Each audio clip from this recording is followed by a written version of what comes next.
Okay, everybody. Rick Silva, thanks for being here. I've got a few screens I'm bouncing around, so give me 1 second here.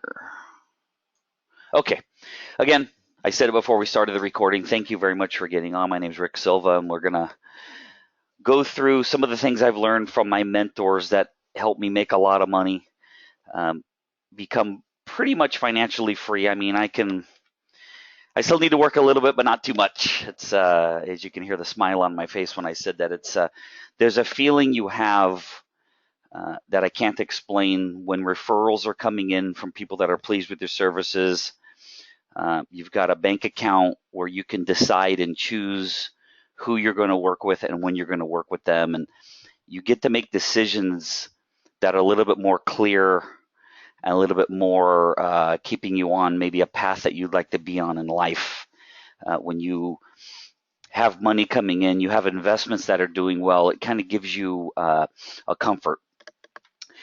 And I'll give you some ideas of how I did it, and hopefully you'll be able to learn some things today. So even before I get to the to the outcomes and Rick's rules, I'm going to say this a few times as people get on the webinar that I'm not a financial planner.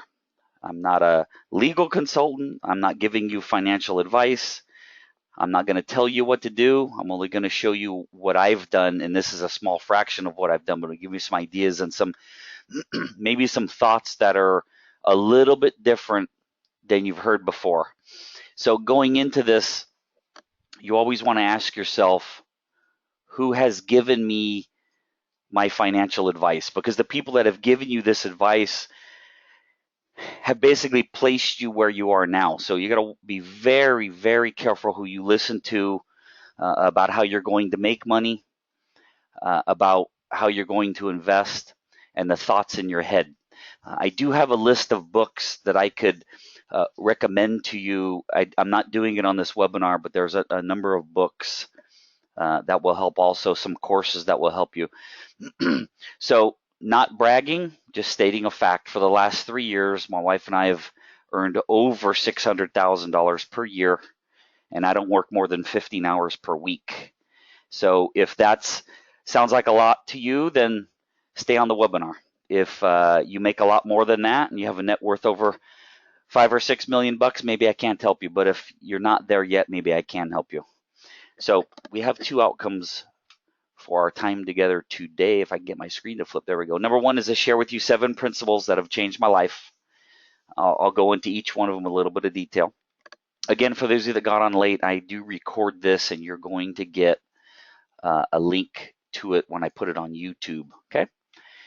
Number 2, I'll share with you how I can help you create wealth if you qualify and if you're interested. We'll talk about that at the end. I'm not going to sell you anything. I just want to give you information. If you want to work with me later, cool. At the end of the 7 principles, I'll give you 2 more kind of ideas or concepts that might make you go, We'll do that at the end. So I have a few rules. If you're going to spend 45 to 50 minutes with me, look at the 3rd one. Relax and listen. Stay off your phone and have fun. The top 2, there's no such thing as getting rich quick. And most of you know, and I'll talk a little bit more about it, I'm a professional networker, and one of my favorite sayings is, it's network, it's not net lazy. You do have to put in some work. So most of you on this webinar, not all of you, but most of you registered because Eric Lofholm promoted this, and I really appreciate that. So I've known Eric. I'm reading off the screen. I'm not always going to read off the screen, but I will for this one. I've known Eric for 12 years, one of my 4 main mentors. We've done 11 sales and networking seminars together, live ones. I don't even know how many webinars and calls, but that's live webinars. We've been to each other's homes. I would consider us to be pretty good friends. This is a quote from Eric. Rick Silva is one of my mentors. I'm excited to have all of you meet him and be introduced to some of his ideas on wealth building. That's from Eric. So that's pretty cool. When 10 or 12 years ago, you pay somebody thousands and thousands and thousands of dollars to mentor you, and then you become pretty successful, and that person asks you for advice, that is pretty cool. So that's kind of what's happened. A little bit about me. Again, I'm Rick Silva. I'm not going to read off the screen. I'll just give you some basic ideas of things that I did that lay the groundwork for kind of where I am now. So I worked for Eastman Kodak for 9 years in the 90s, and then I became a recruiter with Cisco Systems, finding executives jobs. 14 years ago, I started a company called B2B Gathering. So what I currently do is I teach networking, so one-on-one coaching. I have a couple courses I created on networking, and then I run 9 monthly referral groups. And the key here with the 9 monthly referral groups is I met my now wife in one of those groups. I taught her how to network, and we've become very wealthy from it, and I'll give you more details on that later. So the networking group, you meet a lot of awesome people in your networking groups. Let's just leave it there. I've created 2 webinar-based courses I already told you about. 2008, divorced. My house went $300,000 under market. I couldn't even sell it. I did a deed of trust transfer, and I handed that house to my ex-wife. And then I was living in my office, bankrupt, basically homeless in 2000. That was around 2009, 2010. I've listened to over 8,000 hours of audio courses in my car mostly, and I've read over 700 books. I probably own 1,000 books. Someday I'll read them all. So to go over it again, when I was a recruiter, we were taking stocks in startups. So you guys know what happened to me in 2001 if you know about the dot-com crash. So 2001, I had 1.3 million in my Schwab account. I had stocks with 13 startups. So what we were doing is doing staffing, and I would take pre-IPO stock with these companies. So on paper, I was a genius. But I never heard of a stock market crash before. So as quickly as it went up, I got hammered and it went down. I told you about the divorce, lost the house in 2008. It didn't go to the foreclosure. I just gave it to my ex-wife. I was always pretty good at making money. I wanted to become wealthy, but everything I was investing in, I was losing. I met Marcella. She told me she helps people invest in land, and my first thoughts were, I'm not rich, and it doesn't give cash flow, because everybody I meet, I got to invest for cash flow. I'm going to make this as clear as I can. Again, I'm not giving you advice. This is my opinion and the opinion of some of the richest men in the world. Okay, cash flow will never make you rich. It's not going to happen. It may make you slightly comfortable. I know people who, one person in particular who owned a building because he wanted to get his $7,000 a month cash flow. That's great. He put hundreds and hundreds of thousands of dollars down on this building. The hinge pin of that building was a Burger King, and then it had a couple other stores connected to the building. One of the family members at the Burger King was embezzling money. That Burger King was closed by the franchise. What do you think happened to his $7,000 a month cash flow? All gone. There was no way he could afford the nut on that building. He lost the building. He went negative $2 million.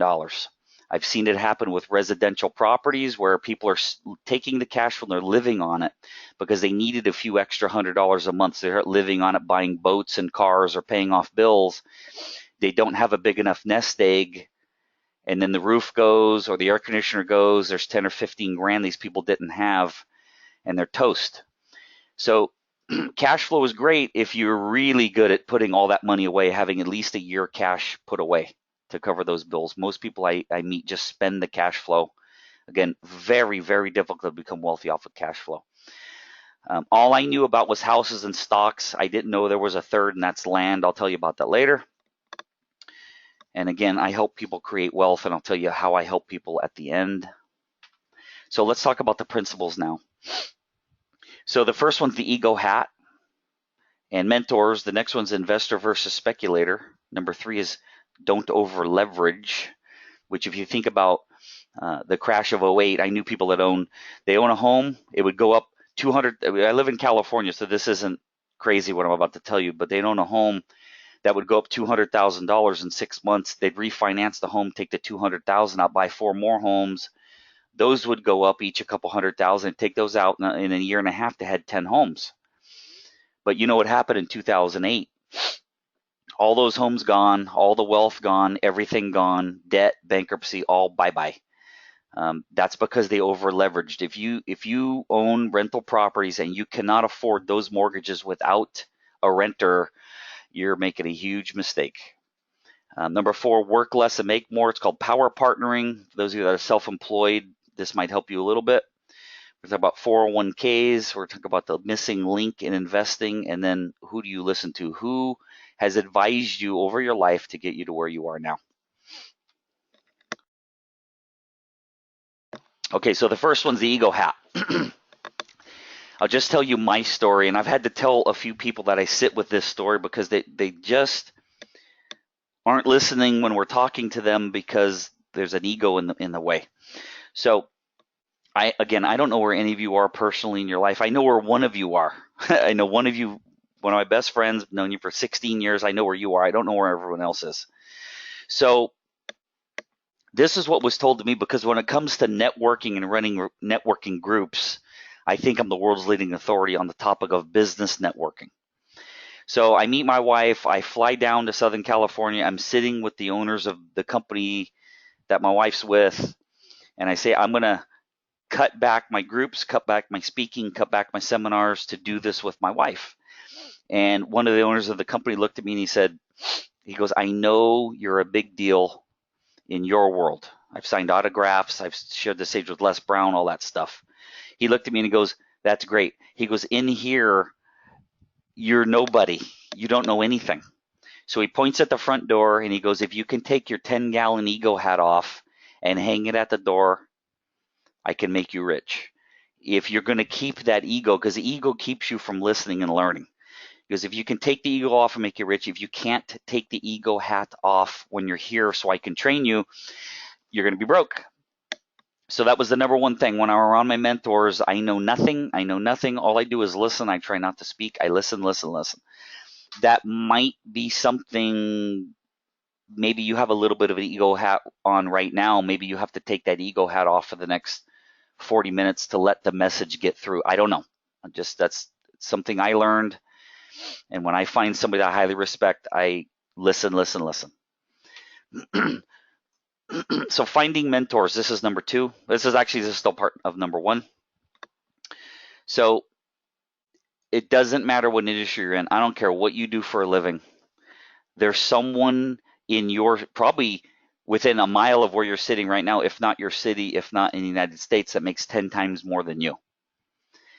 You got to find them and you got to ask them if they will help you and teach you. There are many people that will teach you if you ask. Most people don't have the guts to ask. That's why they're not rich. So find people more successful than you. Ask for help. Now, I came up with this one because of my father-in-law. So my father-in-law is a pretty well-known hunter in New Mexico. My wife's from New Mexico. I spend a lot of time in New Mexico. He's 70 and I'm in decent shape. And when we're walking in the mountains, especially when we're going to get the Christmas tree every year, my wife, you can't even find her. She's gone. My father-in-law buries me. I cannot keep up with this guy. It kills me. But when we're in the snow, all I need to do is I walk in his steps. And I'll never lose him, and I'll always find him. So that term success leaves tracks, it hit me when I was in New Mexico, and I kept losing this guy. He was driving me nuts, and I just walked in his steps, and I got to him. Find the people more successful than you. Walk in their steps. You'll get where they are. That's the bottom line, okay? Got to have coaches. Next slide. So I've spent thousands and thousands of hours with Brian Tracy. I've just never met him personally, but I've listened to his stuff over and over. Bob Proctor, Zig Ziglar, Jim Rohn, Eric Lofholm, and then I have my land banking mentors. You need to find mentors that are going to help you, and it doesn't have to be anybody on this list. It needs to be people that can help you with what you do. We can talk about now investors versus speculators. So let's look at the definition. An investor buys an asset based on what it'll do over time. Never buy anything you can't hold for 10 years. Talk to people all the time. Oh my God, it takes 10 years. That's so long. Well, good. I want you to think about if you have kids, think about how old they were 10 years ago and think about how old they are now. It went by in a flash. 10 years, unfortunately, is not very long. The time's going to pass either way. I know it's a long time to some people, but it's going to pass either way. A speculator buys on and sells on the movement of the price going up or down. and this is the life they lead. The wife's going to have a heart attack. The husband's freaking out. The dog's going to have a spaz attack. Just it's gambling. It's absolutely gambling. I don't have $1 in the stock market. I can't take it. Not going to read everything on the screen, just what's in yellow. Typically high-risk investments that are almost akin to gambling fall under the umbrella of speculation, whereas lower-risk investments based on fundamentals and analysis fall into the category of investing. Just giving you ideas, things to think about. So I already talked a little bit about over-leveraging. If you have a whole bunch of debt, and then you lose an income source, whether it's a business you own or real estate you own, and you can't cover that nut, and you don't have at least a year of your money put away, and you lose all your renters, or the house has an issue and you don't have that money to cover it, you're going to be in humongo trouble. You're going to be bankrupt. I want you to think about this. I think I begin the webinar with this and I end it with this. The reason we have stress is because we have debt. Bob Proctor always says, the reason I want you to become wealthy is take out a piece of paper. Don't do it now, but take out a piece of paper. Write down the top 10 things that are on your mind. Generally, 7 to 10 of them have to do with money. If you have enough money and you make that list, then 2 or 3 things involve money. The other 7 involve travel, philanthropy, helping people, volunteer work. So the more money you have, the more people you can help. That's something else you need to think about. None of you paid to be on this webinar. I'm doing this to give back to other people what I've learned over the course of the last 6 or 7 years. So I am not going to read this screen either. You can get the recording and look at it closely. This is from Brian Tracy. Look at the second paragraph and think about the wedge. So I'm going to actually go back a slide because I don't want you to read it. I'm going to explain what the wedge is, and you guys could study it later. It's called the wedge theory. So I want you to think about how much money you made. I don't know how old all of you are, 30 years ago, or 40 years ago, or 10 years ago, or 5 years ago. It's probably less than you make now. You were still surviving. Now, as you started to get bonuses or tax refund checks, or you became more successful and started making more money, not everyone, and it may not be you, but 99.9% of all people, as they make more, they spend more. Parkinson's law, study Parkinson's law. As your income increases, so does your debt. Now, what you have to do is you have to find a way as your income goes up. So I want you to think about a line going up at an angle. As your income goes up, you got to find a way to not let your expenses rise at the same speed. Now, if you take your hand and one's going up at an angle, one's maybe not going up quite at an angle, and you run your arms out, the farther you reach, the bigger the wedge between your income and your expenses. So you have to find a way to make more and not spend it all. The gap between what you make and what you spend, that gap in between is what you are going to use to invest to ultimately retire.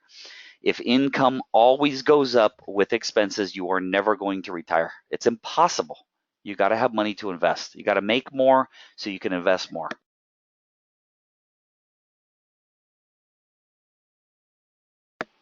That's that screen. You guys can read it over and you can study it. Brian Tracy teaches called the wedge theory. Okay, now I am going to go over this screen in some detail. These are all things given to me by people that are wealthy beyond wealthy. And these are things that they've told me in sit-down conversations, and I transcribed the notes, and I was like, man, these notes are just sitting here. I'm reading them. I got to let other people hear what I get to have from people that are wealthy beyond wealthy.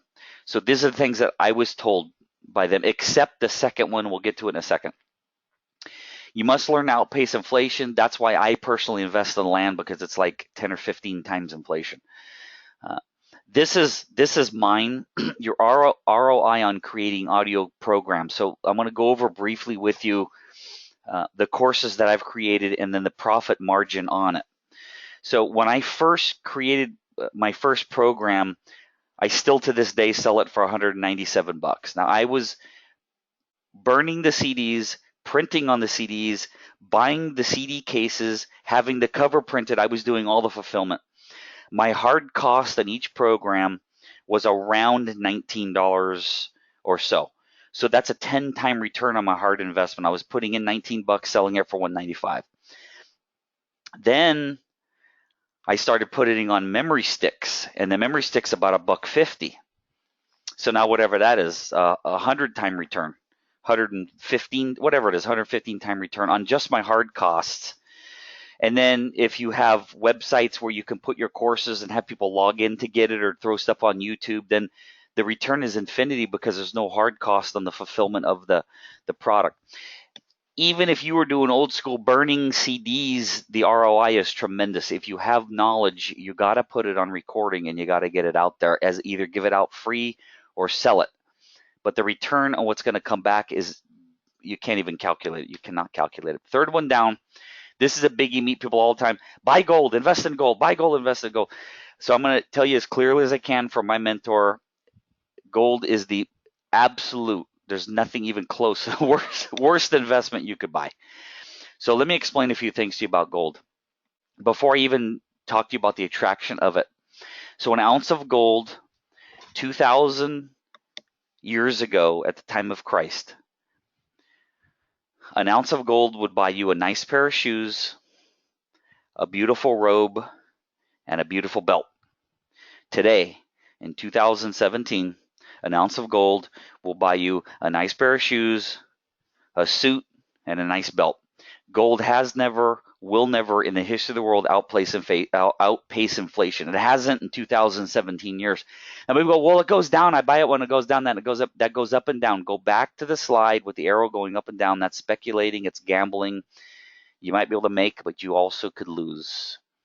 So own gold, actual coins, actually own gold. Gold is not a good investment, but gold attracts more gold. So you should wear a little gold ring, gold necklace, gold in your pocket.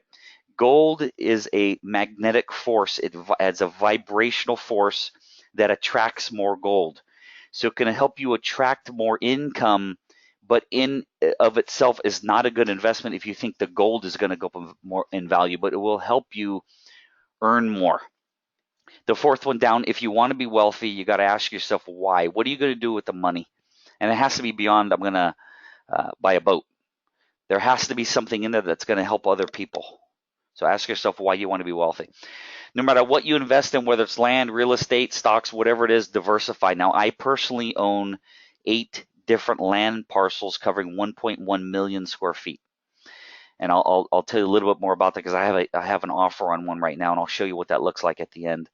The last one, pay your credit cards off at the end of every month.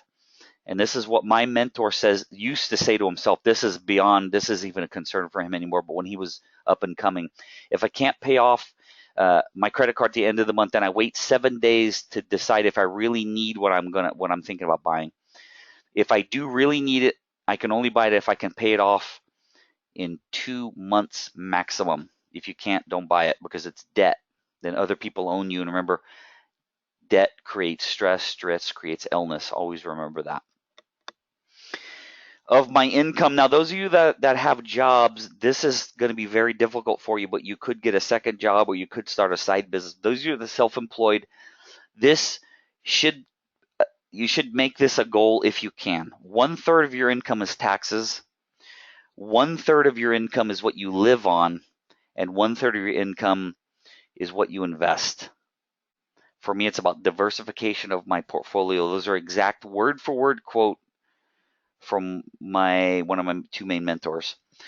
This one, there's no prepayment penalty anymore, but it still holds. Buy a home with a 30-year mortgage and make the highest payments possible.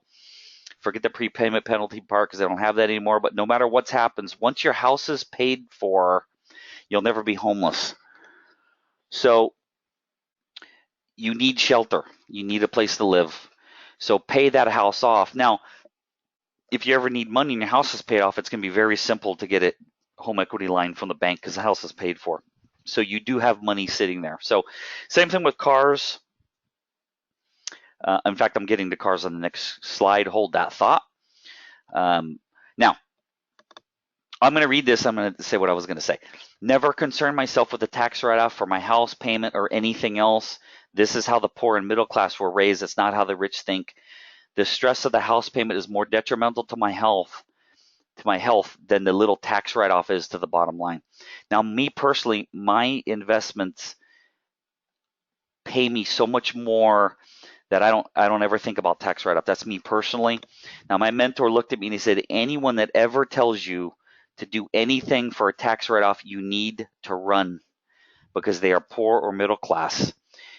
I've never met a wealthy person in my life that has ever said, I'm going to do this for a tax write-off, I'm going to do that for a tax write-off. Wealthy people don't do things for tax write-off. They're investing in things that are going to pay them much more than a little tax write-off. So my mentor looks at me and goes, you want a tax write-off? Cool. Write me a check for 100 grand. I'll give you 70 back.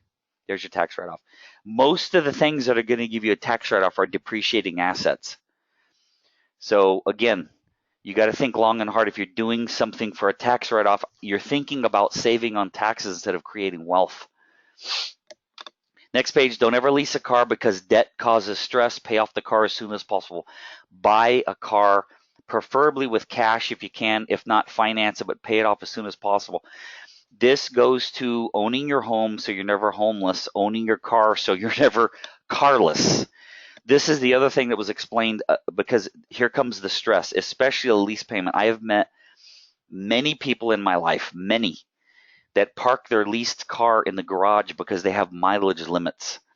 And then if you, like, I think Mercedes is 10 or 12,000 miles. For every mile that year you drive over those 10 or 12,000 miles, I think it's most cars you lease are between 30 and 50 cents a mile for every mile you drive over that. Now, if you've got a 12,000 mile limit per year and you keep that car for 3 years and you're driving 15,000, you're 9,000 miles over. You owe $4,000 or $5,000 just because you drove it too much. That's a waste of money, and it's stressful. Own the car so you're never carless. Own the house so you're never houseless. Homeless, whatever you want to call it. Have a minimum of 12 months cash reserve in the bank. This is from my mentor. If I don't have that much in reserve, I feel more naked than I would if I was naked in the Mojave Desert.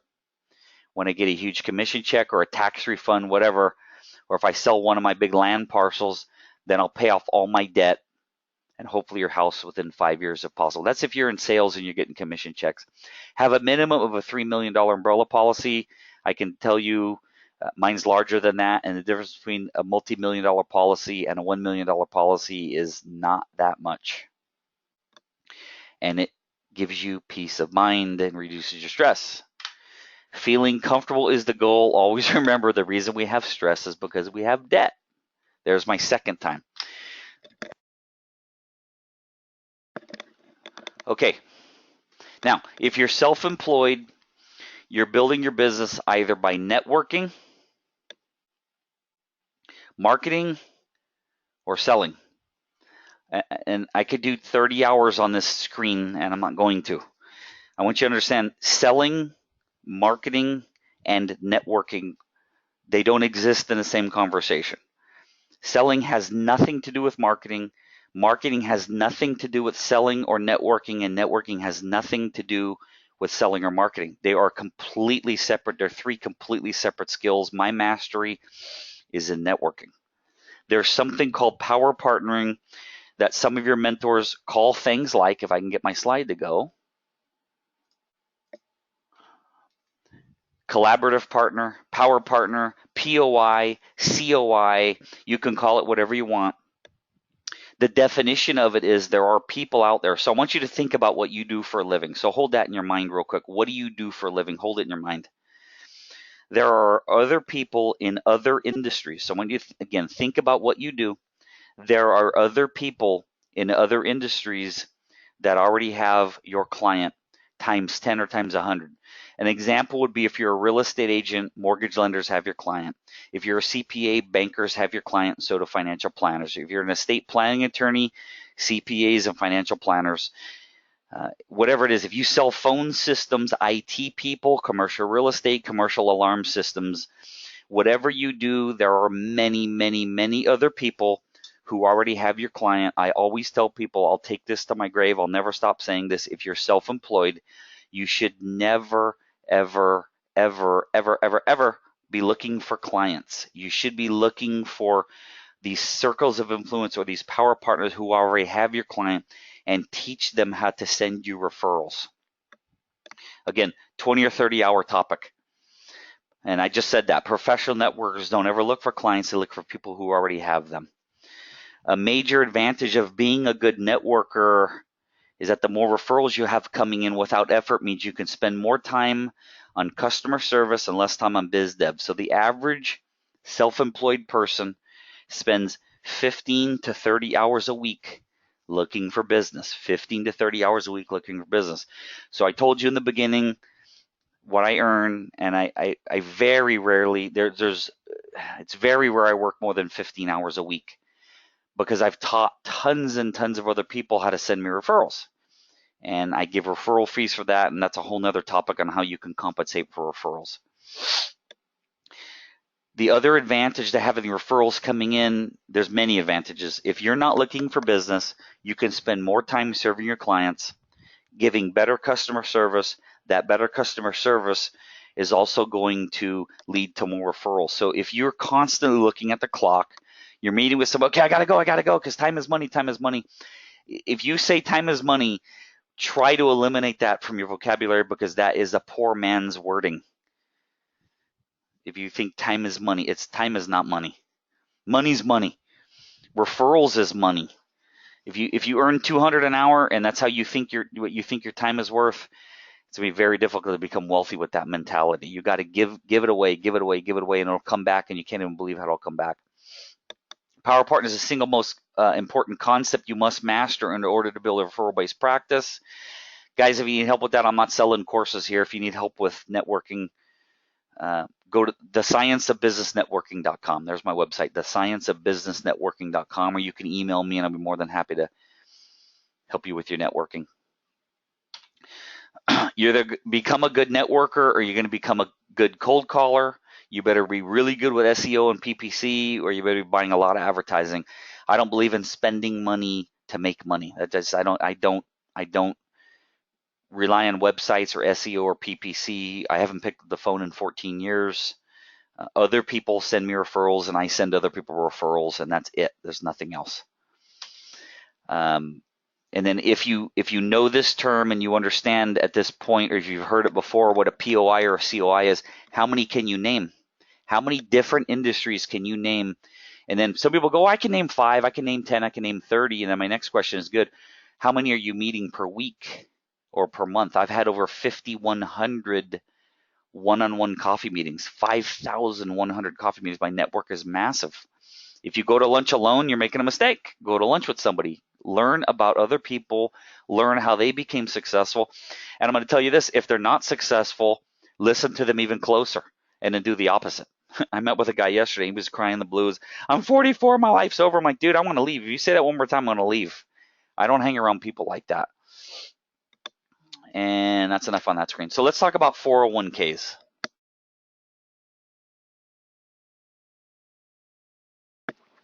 Was getting a sip of water there. I'm back. Okay. So 401ks. Let's dig in here. Before we talk about 401ks, check this out. Boom. Look at that. Look at that house. Wow.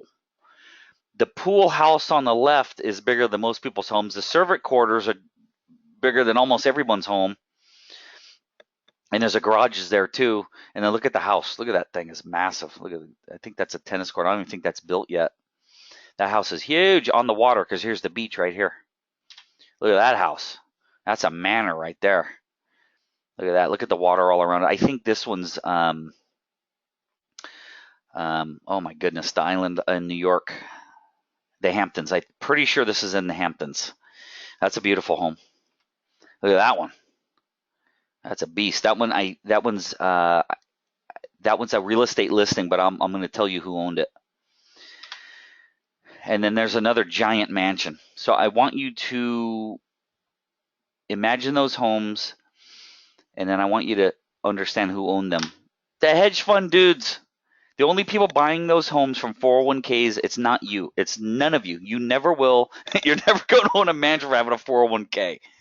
The only people making the type of wealth to buy those homes are the people who manage the 401ks, and are robbing you blind with hidden fees. That's the bottom line. That's it. I'm going to show you lots of articles. There's books written about it. 401k, this is strictly my opinion, is one of the worst investments in the history of the world. People use it to save on taxes. Now, if you use a self-directed IRA and you invest in real estate with it, that's a whole nother thing. But if you have a little 401k and you're putting your 15k in there, your 10k in there a year to save on taxes, you might have a couple bucks when you retire. But I want to talk about creating wealth, not comfort. So how long will it take you just to become a millionaire? If you start with $10,000 and it grows at 5% a year, there's the age, depending on how old you are. So let's talk about the ages here. 25-year-olds have to save $450 a month until they're 70. 35-year-olds $850 a month. 45 years old $1,700 a month. 55-year-old has to put $4,000 a month. And then if you look at the little thing, right, of course, with an average inflation rate of 3%, that $1 million is only $642,000 in today's dollars. Guys, I'm just going to tell you, if you think $1 million is a lot of money, then we need to talk, because you're going to need a lot more than that. So I'm just going to show you the Forbes article. $1 million isn't enough to retire on anymore. When I was a kid, I thought $1 million was a lot. You got to change that in your mind to 5 or 6 million, unless you have a pension. We'll talk about that. You're going to need way more. $1 million is not even going to pay your medical insurance.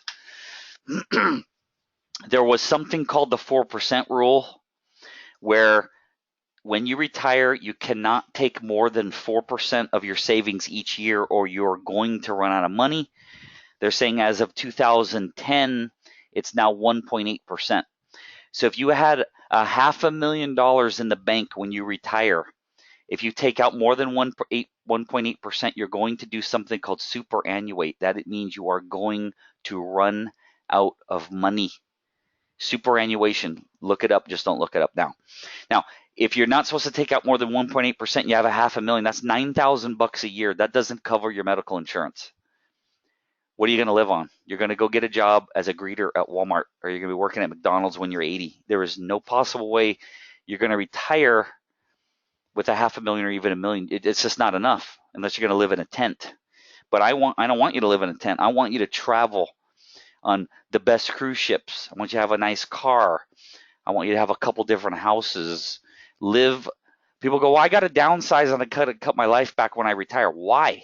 You worked your whole life to get there. Why are you going to cut it back? You shouldn't have to cut it back if you do the right things. So just right in the middle where it's yellow, the important decisions about your 401k are made by someone with no training or education. In most companies, 90%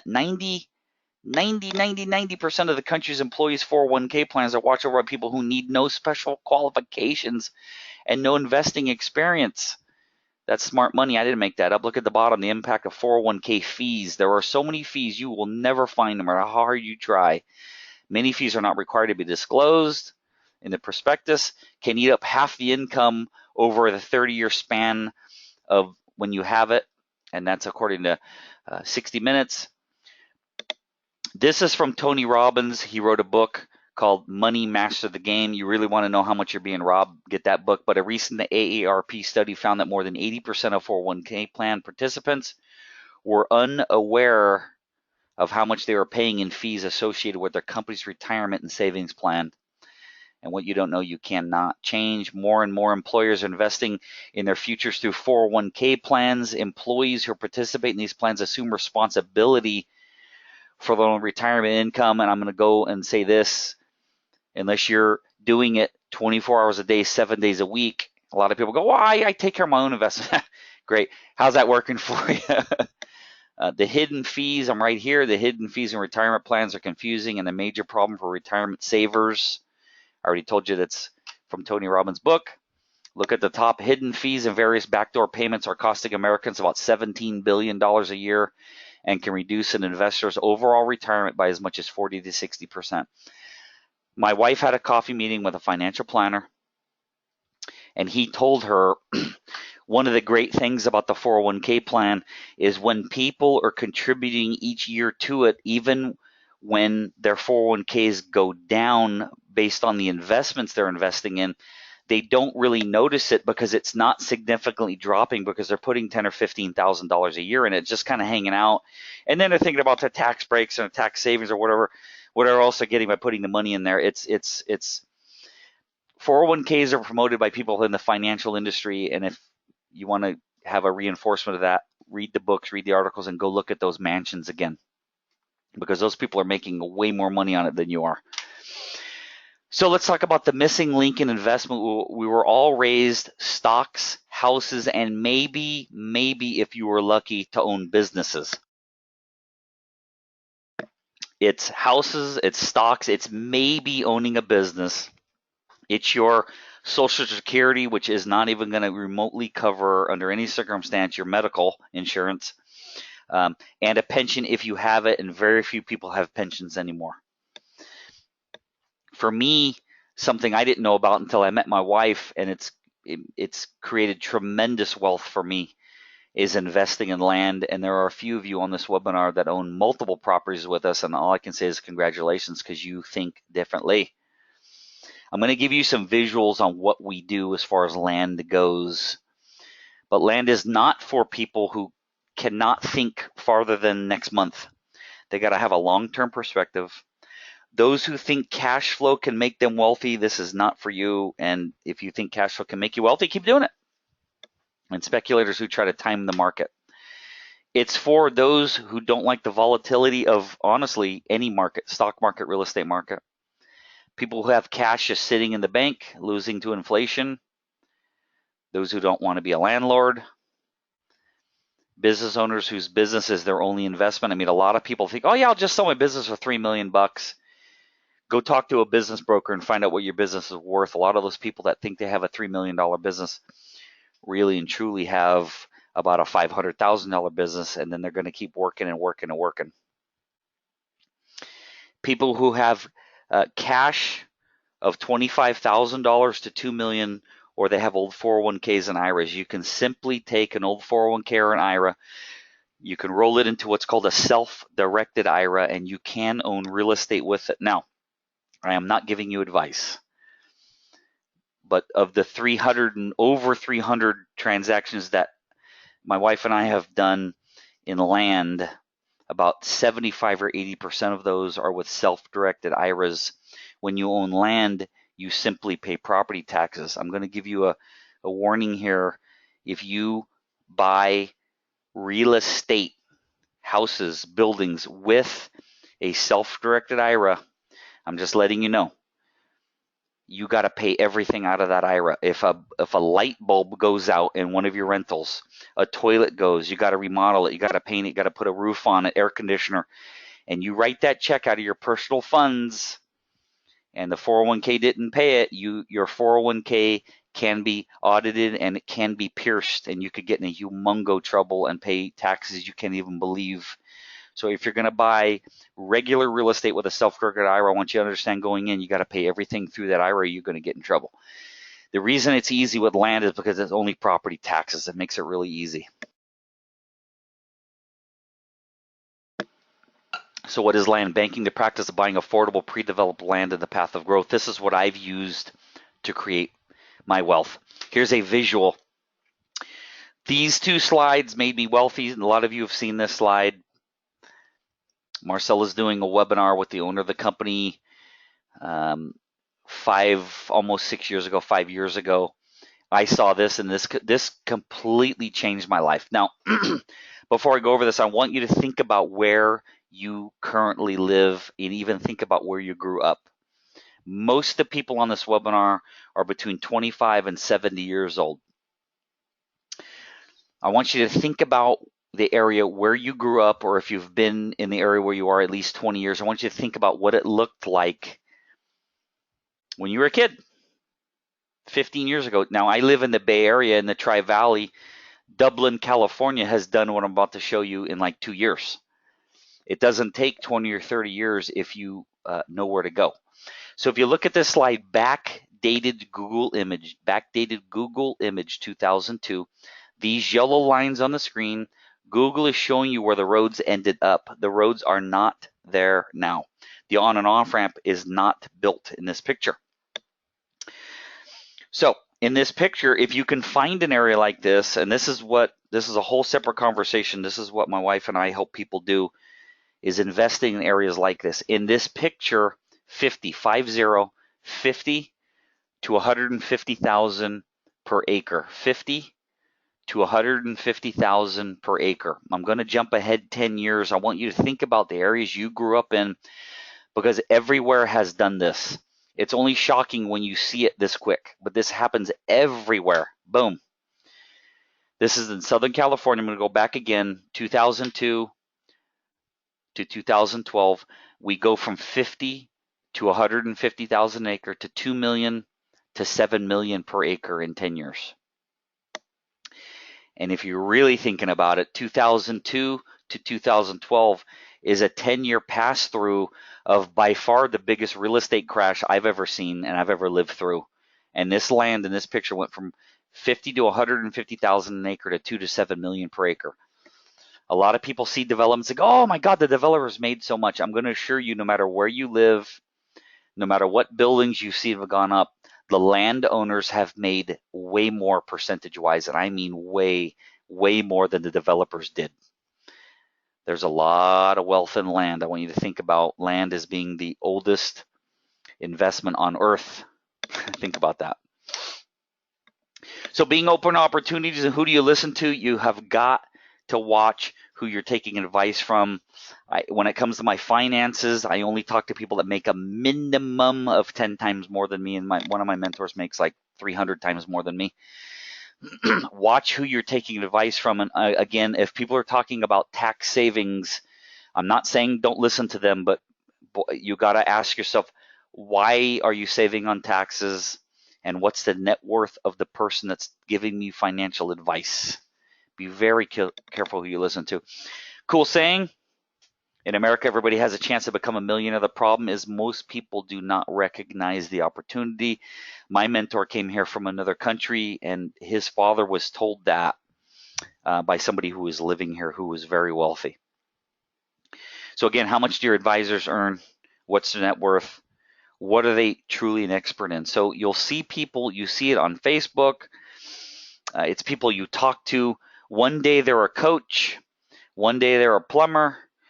One day they're a real estate agent. One day they're doing this. One day they're doing that. They're hopping around because they're trying to find their way. They haven't found their way yet. So one of the big things, if you meet somebody and they're hopping around all the time, they're chasing the next flashy object. It's very, very difficult to become wealthy when you're constantly rebranding yourself and you're constantly changing what you do. So imagine a tree and you plant the seed and you wait a couple months, and then I want you to dig that seed up and go plant it somewhere else. You already know the answer, but will that seed ever grow into a big, healthy tree? The answer is no, because you keep cutting it up and changing it. So if you're taking advice from people that are consistently bouncing around, changing what industry they're in, I want you to be very careful taking that advice because they haven't found their way yet. Be very careful who you listen to. Okay. Couple final thoughts here. This book, I know a lot of you have heard of Think and Grow Rich. So I can't read it. I can't get through it. It's so unbelievably hard for me to get through that book. Now, Napoleon Hill wrote that book off of interviewing a lot of wealthy people, primarily Henry Ford and above all, Andrew Carnegie. So I found this and I just tears in my eyes. This is the greatest book, in my opinion, ever written, ever. This for making money, having a wealth mindset. So there's two ways to get it. It's called The Wisdom of Success on Audible. Audible is the single greatest invention in the history of mankind. I have $400 Brian Tracy courses that I got for $9 on Audible. I pay $9 a month. They give you a token every month and you buy courses. So on Audible, it's called The Wisdom of Success. And I'm going to tell you what's in the book.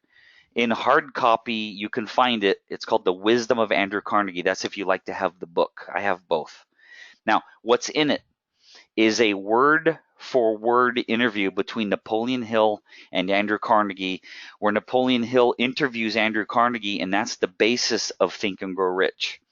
Think and Grow Rich to me is written in a way I can't get through it. I just can't read it. If you can, awesome. If you can get through Think and Grow Rich, this is going to be really easy for you. But this is from the guy who the book was basically written about, Andrew Carnegie. That's enough on that. I can't fathom you wouldn't go out and get it. It'll change your life. Another one, just myths about money. So all of our parents probably told us to work hard, get a good job, go to school, blah, blah, blah. Most of our parents, if not every person on this webinar's parents, is living on a pension and a retirement plan.